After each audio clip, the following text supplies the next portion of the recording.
앞서 말씀드린 대로 이제 쿠데타를 해가지고 만든 왕조가 카롤링거 왕조라고 했고, 그 전에는 메로빙거 왕조라고 했습니다.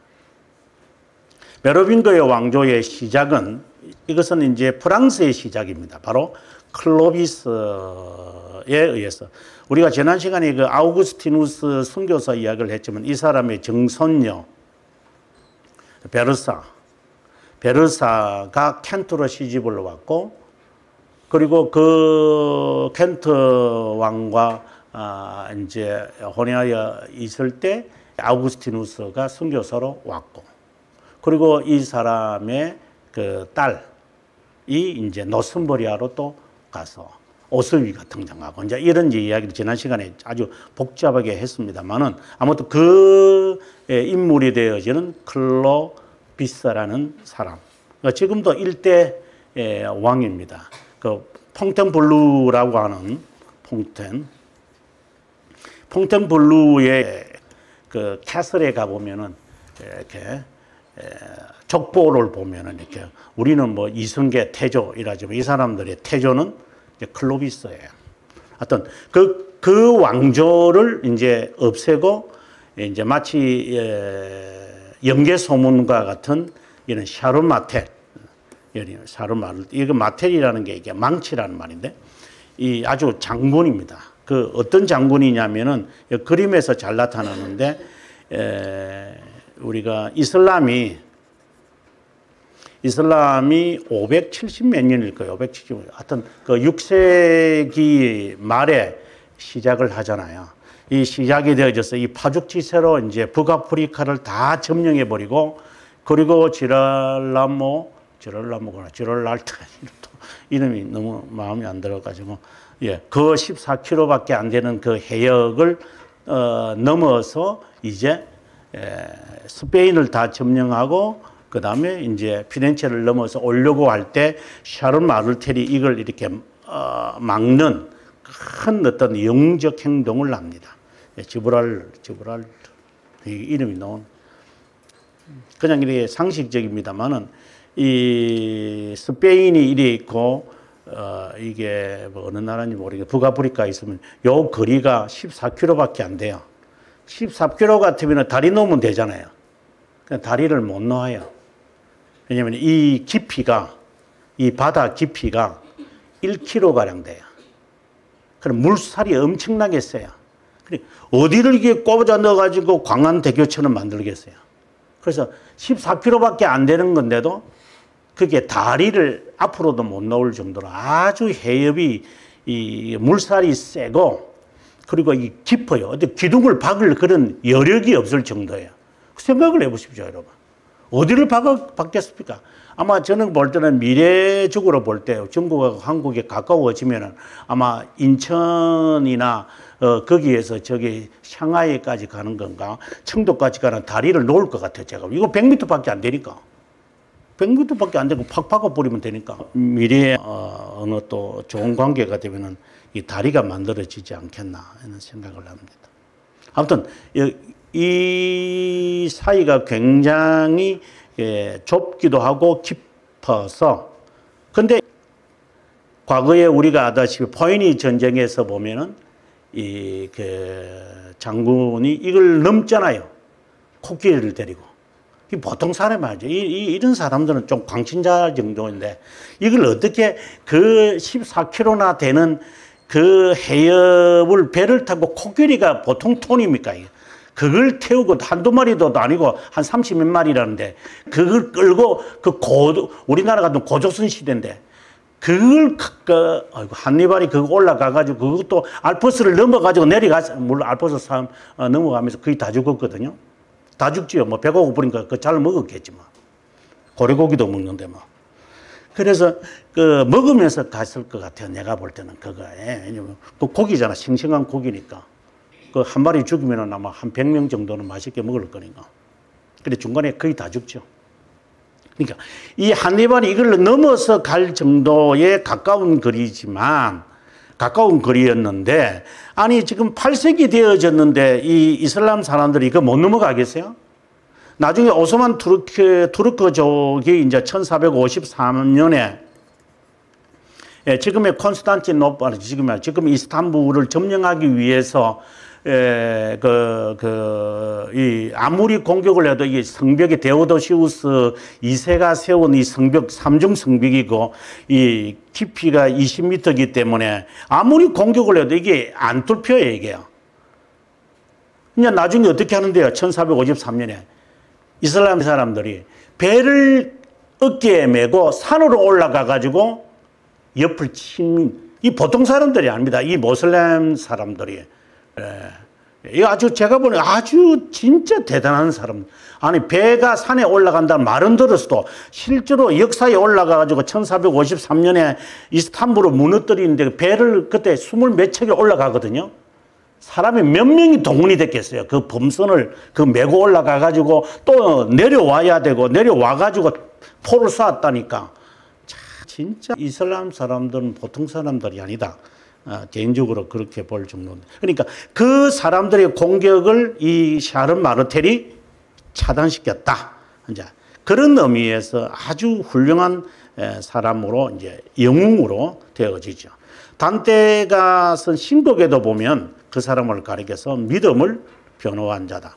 샤를의 영향력은 왕이 될 만한 사람이었다. 하지만 그는 왕이 되고자 하지 않았다.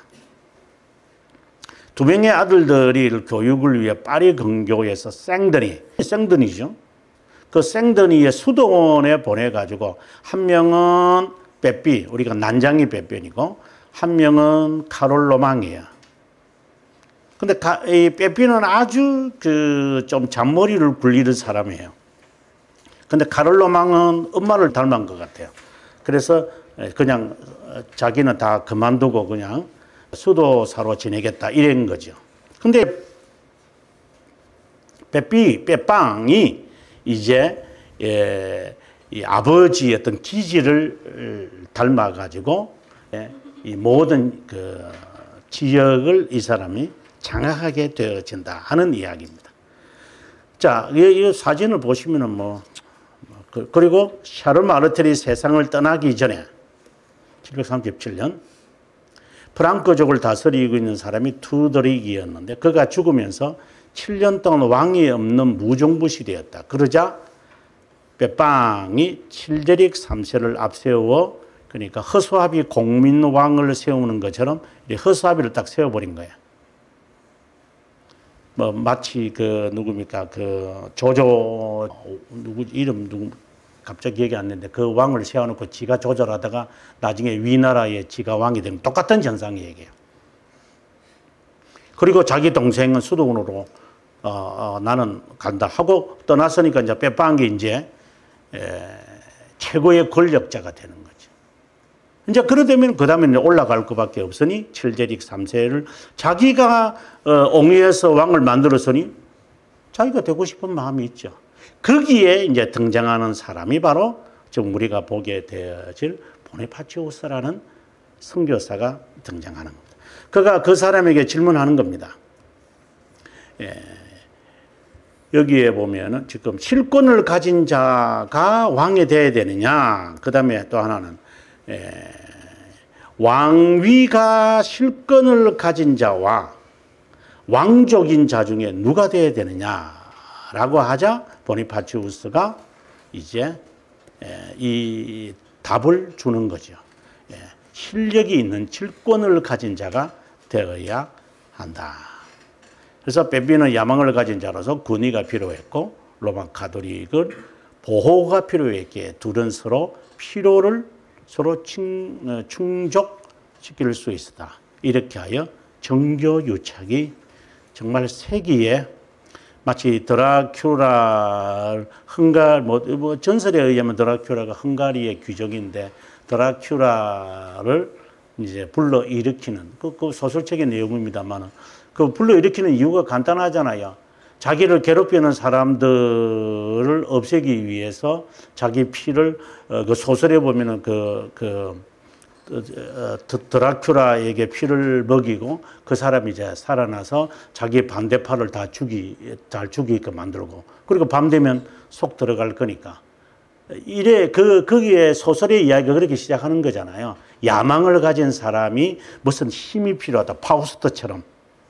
예. 파우스트처럼 뭔가를 하고 싶고 먹었을 이렇게 야망이 있는데 힘은 없다. 그러면 사탄의 힘을 빌리는 거죠. 인간은 그런 욕망이 있죠, 실제로. 이제 그런 것이 이제 이런 데서도 드러나는 것이죠. 그러던 중 751년에 로마를 위협하는 롬바르도족 지도자가 라벤나를 점령하고, 라벤나는 이제 북이탈리아인데 점령하고 로마를 위협합니다. 이제 그때 그가 빼빵의 도움을 청했다. 뭐 그 이야기입니다. 그럼 자카리아는 무엇을 발표했기에 칠디렉 3세를 폐위시키고 빼삐를 왕위에 올립니까? 하고 이야기가 나옵니다만 뭐 그렇게 앞서 했던 이야기니까 크게 뭐 제가 반복 안 해도 아마 될 것 같습니다. 그가 와서 이제 도와주어서 로마인들이 귀족이라고 하는 이 공식 명칭을 이제 되어지고, 이제는 그가 행하는 첫 번째 임무가 롬바르도족을 파괴시키고 로마 교황에게 소유지를 주는 거다. 이제 여기서 로마 카톨릭이, 자, 여기 이제 참 잔머리가 나오기 시작하는데요. 로마 교회가 이제 로마 카톨릭으로 만들기 위해서 뭔가가 필요해요. 저 사람이 참 이게 이제 적절한 신뢰를 이제 해야 되는데, 이게 적절하게 여러분들이 얼마나 이해하시는지 모르겠는데, 예를 들어 아까 제가 교회 어려움을 이야기했는데, 교회를 개척을 해가지고 빚이 있으니까 우리가 은행에서 빌려서 그 돈을 갚았는데 너무 힘들어요. 그때 당시에 7.9%였으니까. 성도는 별로 있지도 않고, 뭐, 10손가락 뭐 밖에 안 되는 성도들, 뭐, 저는 그때 교수들 그만두고 백수고. 그러나 교회에서 아카데미를 계속해서 했어요. 그때 아마 목사님도 기억하시는데, 그때 목사님도 참석하셨으니까. 그 어려운 속에서 참석하신 한 분이 너무 한심하잖아요. 아마 제가 참 불쌍하게 보였을 것 같아요. 이게 아마 이게 교수님은 참 목회를 안 하면 좋은데 왜 목회를 해가지고 저리 사서 고생하세요. 제보고 그러시더라고. 제가 한심하게 보이죠. 이러니까 참 좀 미안하지만 좀 불쌍하게 보입니다. 그 아까운 시기를 왜 여기서 썼습니까? 그래서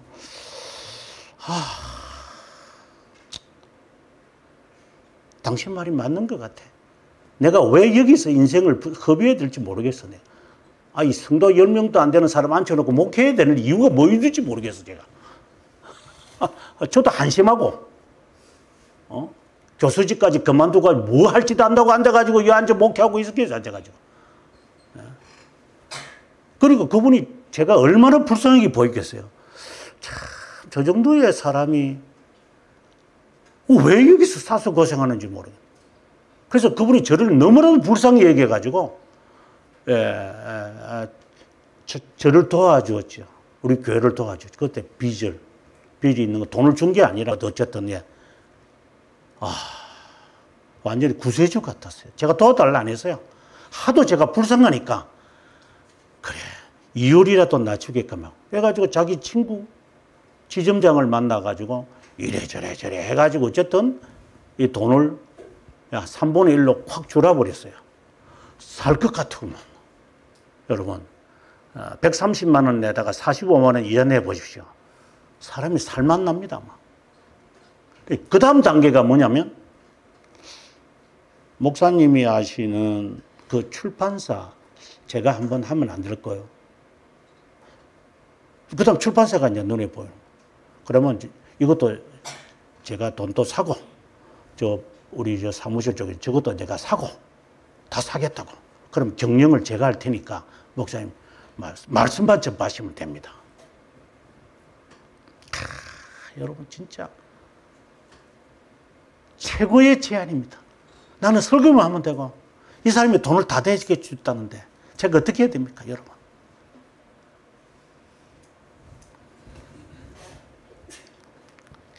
저는 이 글을 읽으면서 그 생각이 든다 이 말입니다. 달콤한 유혹입니다. 그 사람이 나쁜 사람이 아닙니다. 달콤한 유혹입니다.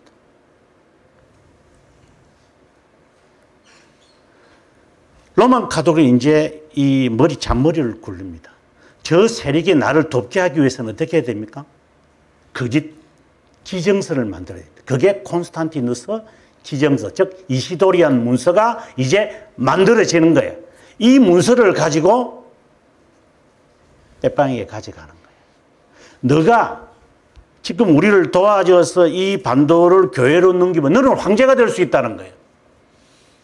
그러면 빼빵은 이제 왕이 된 정도가 아니고 이제는 황제가 되겠다는데 안 도와줄 이유가 뭐 있어요? 그리고 나는 저 사람의 도움을 받아가지고 나를 반대하는 세력을 다 누를 수 있는데 그걸 안 해야 될 이유가 뭐 있어요? 정말 달콤한 유혹들입니다. 윈윈 하는 게임들입니다.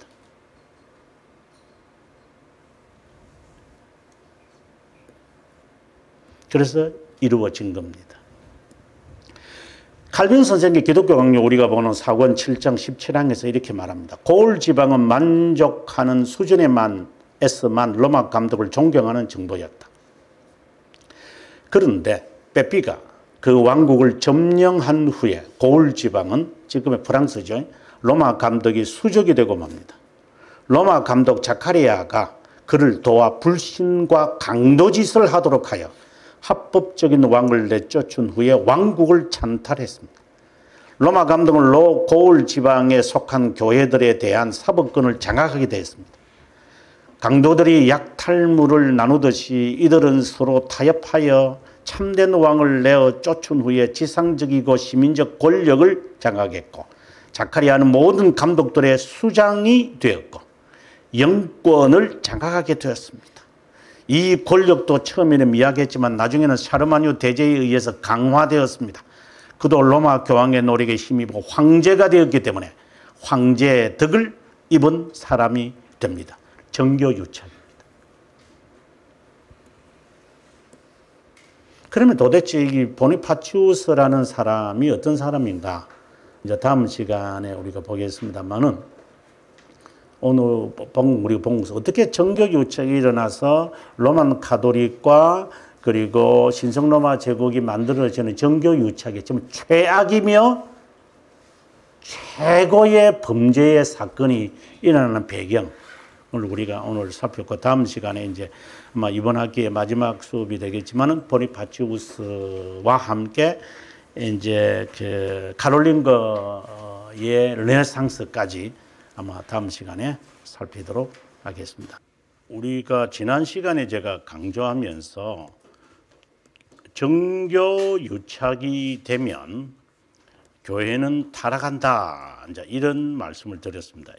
근데 이게 그게 실제로 우리에게 와 닿지는 않습니다. 이게 왜냐면 뭐 위에서 정치하는 사람들의 이야기고 이런 건데, 근데 조금 우리가 이것을 와 닿으려면 이렇게 생각하면 됩니다. 정교유착에 대해서 생각을 하면 우리가 두 시민권을 갖는 것을 떠올리면 좋습니다. 바로 하늘나라 시민권과 지상의 시민권, 이 두 시민권을 어떻게 조화하며 살 것인가. 이것이 바로 정교유착이라고 하는 역사적 흐름에서 우리가 이 어떠한 가르침을 받을 수 있습니다. 궁극적으로는 그리스도, 즉 중보자 그리스도의 두 본성에서 답을 찾아야 합니다. 두 시민권, 두 본성, 그리고 두 나라, 그죠?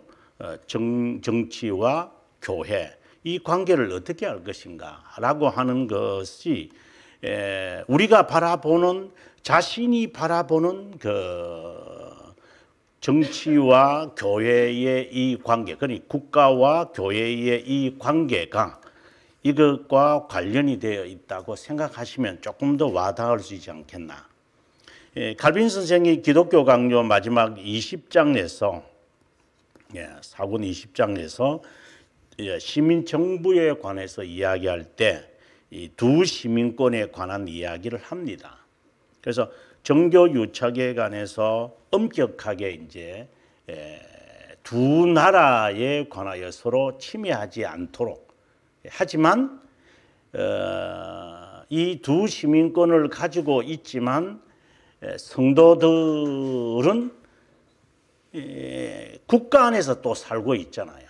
그러니까 이 교회와 국가가 분리되어 있으면서 교회는 또 세상의 나라에 속해 있기 때문에 이 정확한 어떠한 그 개념이 설정이 안 되면 어려운 것이에요. 그래서 이 힌트를 찾으려면 3권 9장에서 답을 찾아야 됩니다. 3권 9장과 10항이 기독교 강요입니다. 기독교 강요의 3권 9장과 10장이 현재의 삶과 미래의 삶에 대한 이야기입니다. 이것이 두 시민권을 이야기하게 되어지는 이 4권 20장의 하나의 가이드라인이 됩니다. 그래서 성도의 현재의 삶은 지상에 살고 있잖아요. 그렇지만 하늘나라의 소망을 가지며 사는 것이니까 이걸 어떻게 좋아할 것인가. 그래서 3권 9장과 10항 그리고 4권 20장을 통하여 볼 때 이 정교에 관한 관계나 두 시민권 그리고 그리스도의 이 두 본성이 하나의 기준이 되어 가지고 우리의 삶을 어떻게 조화 있게 갈 것이냐에 대한 답을 찾아가는 거죠. 뭐 이거다 저거다 이렇게 누가 말하는 것이 아니라 하지만 우리가 지금 역사를 통해서 바라보게 될 때 보니파치우스와 같은 사람이나 우리가 지금까지 보았던 그 에이든이라고 하는 사람들, 뭐 다 그 페추리익의 제자들, 콜룸바나 콜룸바누스나 이런 사람들과는 대조적인 것이다. 이들은 복음 선포를 위해서 어떻게 하였느냐? 그리고 보니파치우스는 복음 선포라고 하는 것을 그는 어떻게 하느냐? 그래서 정치를 이용하는 사람이냐? 이 사람들은 정치를 이용하지는 않아요. 자신의 할 일에 그냥 최선을 다하는 거예요. 어려움을 당하면 어려움을 당하는 식으로 살아가는 사람들이고 이 사람들은 어려움이 있으면 빨리 해결해 버리는 거예요. 이제 그런 차이가 있는 것 같아요. 그래서 정교 유착이라고 하는 단순한 우리가 볼 때는 굉장히 추상적이지만 이것이 실제로 우리가 개인적으로 들어가면은 이렇게 확대 적용할 수 있다. 저는 그렇게 봅니다. 자, 그 관점을 가지고 이제 우리 보니파치우스를 한번 봅니다. 지난 시간에 이 난장이 빼빵의 3세, 이 사람 보통 이제 3세라 그러거든요. 빼빵 3세. 이 빼삐를 또 다른 말로는 이제 작은 그러니까 키가 작은 빼삐다 뭐 이렇게 된 것 같아요. 이 사람과 어떻게 결탁을 했느냐라는 것은 이 사람이 이제 당시에 이 그 빼삐가 이제 쿠데타를 일으키려고 했을 때 이 카롤린거 왕조를 만드는데 이 사람이 이제 도움을 주는 거죠. 그래서 쿠데타의 합법성, 요즘 우리나라의 핫 이슈가 되지는 영화가 서울의 봄, 뭐 이렇게 해가지고 1.12 사태, 제가 대학생 시절에 이야기가 눈에 선하던데 그것처럼 쿠데타의 명분을 쌓는 거잖아요. 그것처럼 이 쿠데타에 대해서 보니파치우스가 어떻게 명분을 주는 것인가 하는 그 이야기를 하는 건데 뭐 그렇게 중요한 것은 지난 시간에 우리가 봤기 때문에 그냥 간략하면 보겠습니다. 독일인의 사도라고 불리워진다. 본래 이 사람은 영국 사람입니다. 윈프리드라고 보통 우리가 그 선교 역사에서 윈프리드 이렇게 말을 많이 합니다. 그리고 윈프리드와 보니파치우스는 다른 인물 아닙니다. 동일 인물이다. 이제 이 이야기를 제가 이제 하고요. 그래서 아마 선교 역사에서는 윈프리드라는 이름으로 사람들에게 알려져 있을 것입니다. 그러나 교회사에서는 보니파치우스라고 되어 있다. 그다음에 그가 이제 그 복음 사역을 위해서 지금의 헤세 투링기아 그러니까 프리슬란드 그러니까 지금의 북부 지역 네덜란드, 덴마크 그리고 쾰른, 함부르크 이제 이런 지역에 복음의 사역을 했던 것 같아요. 그리고 그가 이제 722년에 11월 30일 날 독일 지역의 감독으로 이제 임명을 이제 받게 됩니다.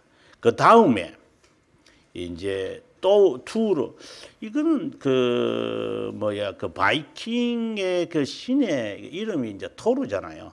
이제 그 토르에게 경배를 받는 오크 나무를 제거한다. 이게 보면 이게 도끼를 들고 확 치는 이제 내용이거든요.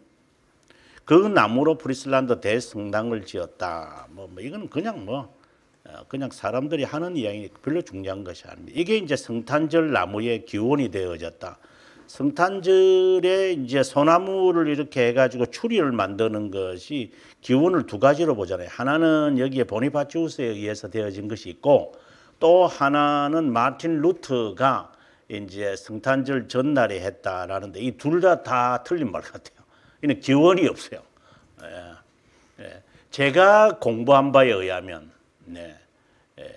과거에 한 20년 전에 이제 제가 이제 20년 지금이 아니고 2005년도 6년도 막 방송과 관련이 있는 다빈치 코드 이야기하면서 그때 연말이 되니까 2005년도 이 크리스마스의 기원에 대한 이야기를 좀 들려달라고 이렇게 해서 이제 방송국에서 연락이 와서 제가 그때 제가 오래전 이야기죠. 18년 전이에요. 크리스마스 기원은 19세기라고 내가 그랬죠. 그러니까 그때 당시에 PT가 왜요? 뭐 이래서 19세기라고. 그럼 어디서 그거 엘리자베스 2세가 한 거라고 내가. 엘리자베스 2세가 빅토리아 여왕이 한 거라고 내가. 이러면서 이제 이야기하니까 그대로 방송은 나갔지만 굉장히 조금 뭔가 좀 이렇게 멋있는 이야기를 좀 해줄 줄 알았는데 앉아가 너무 매끈하게 말해버리니까 재미가 없는 것 같아요. 머리카락이 있어야 이게 한 번씩 만족을 할 텐데 머리카락이 없어져 버렸어가지고. 아무튼 이 크리스마스의 추리의 개념은 교회에 있어야 할 이유가 하나도 없다. 제가 그 말은 제가 하고 싶겠습니다. 그리고 또 뭐 크리스마스의 추리만이 아니고 뭐 이게 그리고 뭐 방울 그리고 그 안에 뭐 다는 주머니 이런 것들은 다 19세기 말에 다 사람들이 만든 것들입니다. 그리고 그것에 대한 의미들이 다 있는데 아주 좋지 않은 그 의미들이거든요. 그런 것을 기독교인들이 해야 될 이유가 없다. 저도 몰라가지고 제가 청년 때는 크리스마스 추리 교회 옆에다가 강대상 옆에다가 그거 만드는 것이 제 업무였습니다. 네. 그래서 여러분 하지 마시라고 하는 겁니다. 자, 그 해에 이제 보니파치우스가 선교 보고를 위해 로마에 방문했을 때 이제 대감독의 영예를 얻게 된다. 이게 영대라는 것은 이제 보통 이런 옷들이잖아요. 이렇게가 이거 십자가 6개. 이게 십자가 6개 이렇게 있는 거 후드와 같은 거거든요. 이런 영대를 이제 부여합니다. 세 번째로 로마를 방문하고 돌아온 후에 그는 바이에른, 잘츠부르크 남부 지역인데 레겐스부르크도 그러니까 이 독일 북부부터 시작해서 이 전체를 다 이 사람이 자신의 감독 교구로 만들었다. 그래서 독일인들의 사도다 이렇게 말이 될 정도였습니다. 보니파치우스의 활약은 그들에게 매우 중요한 역할을 하고 있다고 여겼기에 보니파치우스를 후원하게 됩니다. 739년에 그리고리 2세는 보니파치우스를 교황 사절로 임명하여 교황령을 널리 확대시키도록 했습니다. 그리고 가는 곳마다 베네딕토 수도원을 설립하도록 했습니다. 활동은 진짜 대단한 것 같아요. 지금 요 옆에 있는 이 사진은 마인츠 교회 앞에 세워진 그의 그 청동상 동상을 가서 제가 사진 찍은 거고요.